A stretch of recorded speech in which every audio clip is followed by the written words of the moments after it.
welcome to the channel Pills of Heaven. In this video I would like to talk about the fact that respected scientists like Einstein, Oppenheimer and the Harvard University professor Loeb academically addressed the possibility of alien life. The foreseen second coming of Jesus Christ on earth. We obviously don't know the hour, but it won't pass this generation may mean at the end of the Ages of Pisces and the start of the Aquarian Age.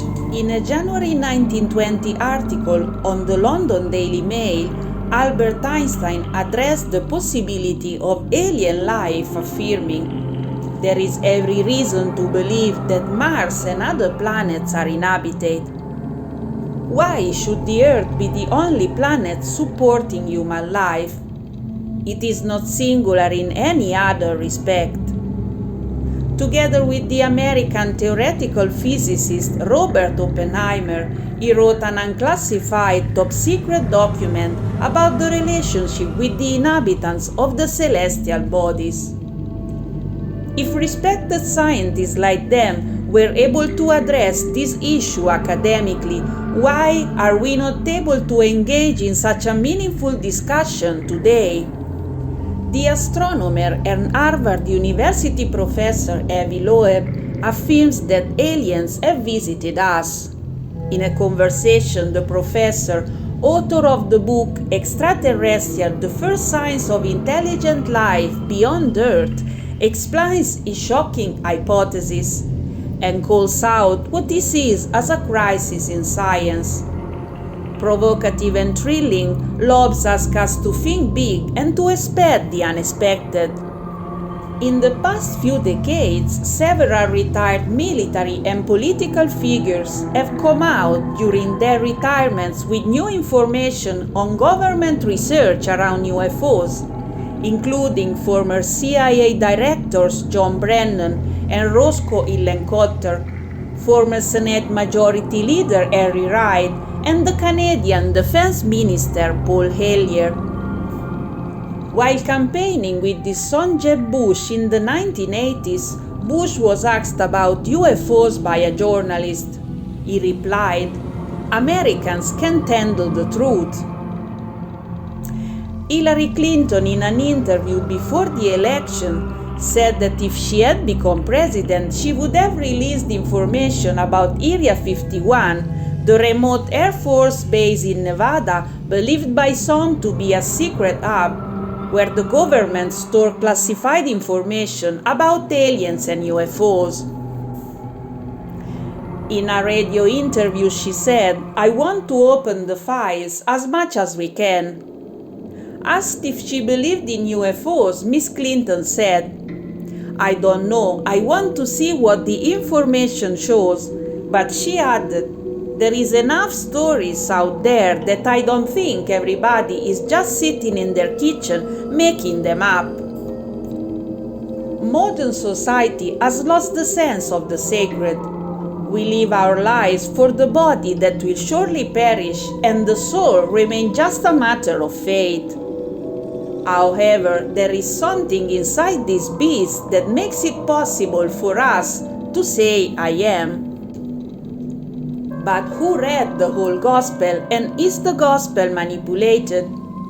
We have a lot of evidence to believe that the gospels were not manipulated and that the texts that have come to us are authentical. We don't have the originals but the copies of the copies, and the oldest ones remain to the 4th century. The text of the New Testament is in very good conditions compared to that of the Old Testament. No ancient book has any comparison with it. There are 17 codes and fragments of the New Testament of the 4th century, 27 of the 5th century, 37 of the 6th century, for a total of 4,290 copies, which with slightly differences are the same in the essential teaching. God put some limits even to the devil and didn't allow the manipulation of the gospel. In modern society, reflection on death has been banned.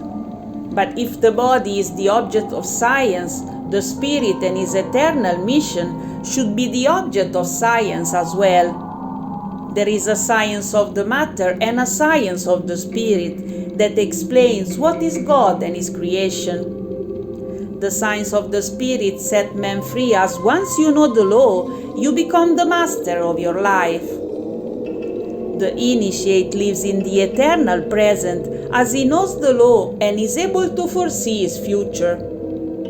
He knows that all causes have an effect. We are always the creator of our vital and physical reality, but if we don't know how this happened, we remain slaves. The law set us free. Christ is the master of creation, and he teaches us the laws.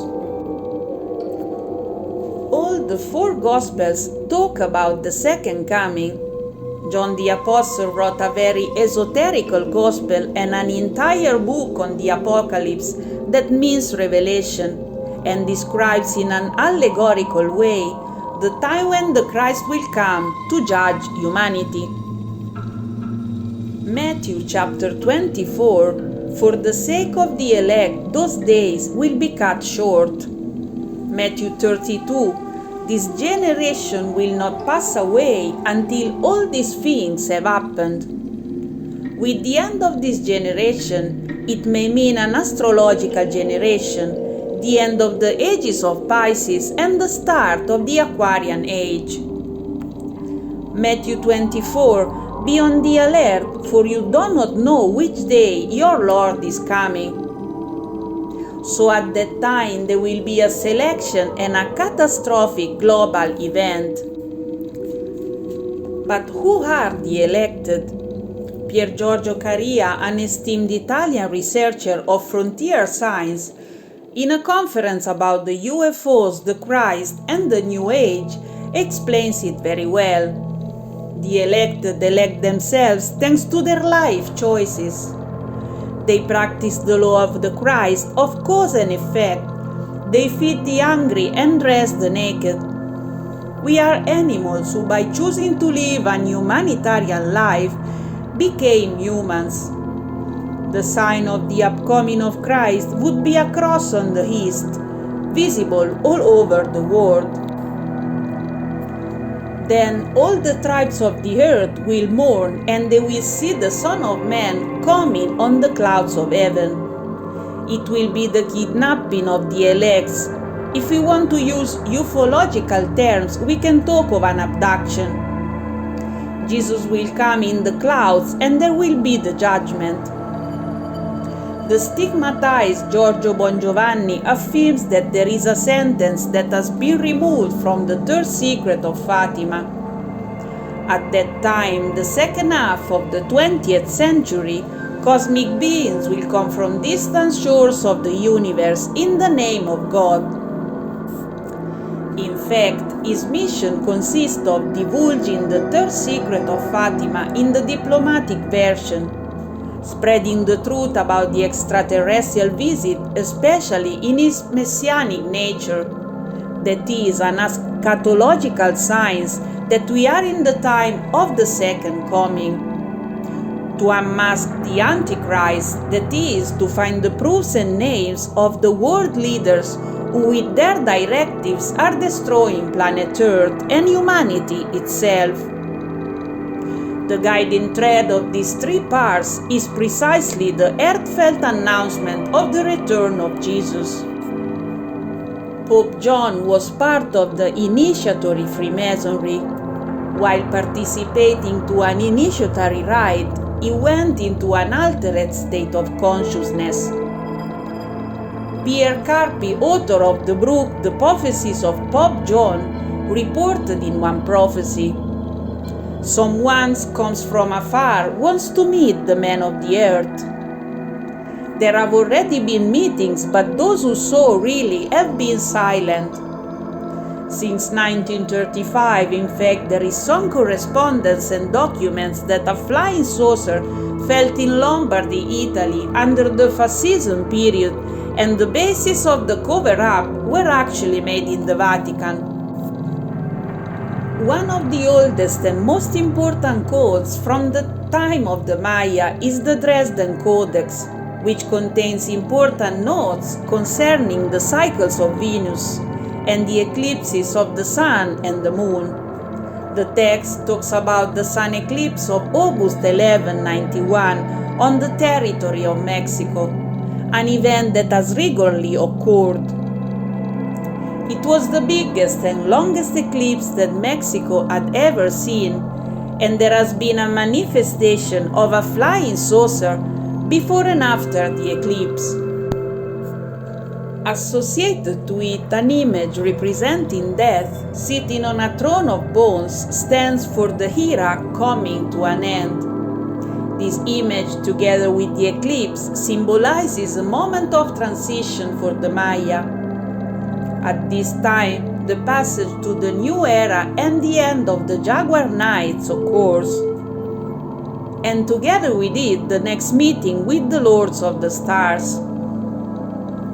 The Maya spoke of a new golden age which would be born on the ashes of the previous one. This event will be witnessed in the years to come by the famous crop circles. They will appear not only in the south of England, as is commonly believed, but also in many other cereal crops of Bolivia, Canada, Peru, China, and Russia. Their appearance in Italy dates back to recent years. For many scholars, the most significant element is the last page of the code, in which you see the water that overwhelms everything, coming out of volcanoes from the sun and the moon, create darkness around itself where before there was light. From what emerges, it is not difficult to understand how, interpreting this final part, one could think of a flood, just as happened in the case of the alleged disappearance of Atlantis. Another catastrophic forecasts at the end of the year are the melting of the glaciers, and according to more recent sources, a sort of prophecy of water linked to recent studies done at CERN in Geneva. However, the Maya did not speak of the end of the world, but only of the end of an era and the beginning of the Golden Age. The materialistic way of living will be destroyed, there will be a contact with the Lord of the Stars, and they will start the final phase. We are on a period of great events that announce that the Christ could manifest to the world. Even the crop circles announce the upcoming of Jesus on earth. There is an escalation where the crop circles have characteristics that announce the physical manifestation of his upcoming. But the Christ won't come alone, but together with his legion of angels. Matthew chapter 25, when the Son of Man comes in his glory and all the angels with him. These 12 legions of angels are beings from other worlds who were redeemed by Christ long before visiting our planet, and today live accordingly to the will of the Father. They have a science and a technology unthinkable for us, like science fiction. It is written that no one knows the day and the hour of his return, but accordingly to the signs and events that the Father is manifesting on earth, this could be the time of the return of the Son of Man. Giorgio Bongiovanni repeatedly affirmed that this is the time and says that with his second coming, Christ will confirm the true divine nature of his Father. God, the Creator, is not only love, but also and above all justice, that is, the manifestation of order and harmony throughout all the cosmic edifice. Thanks for watching. Please subscribe and more videos will come on this same channel.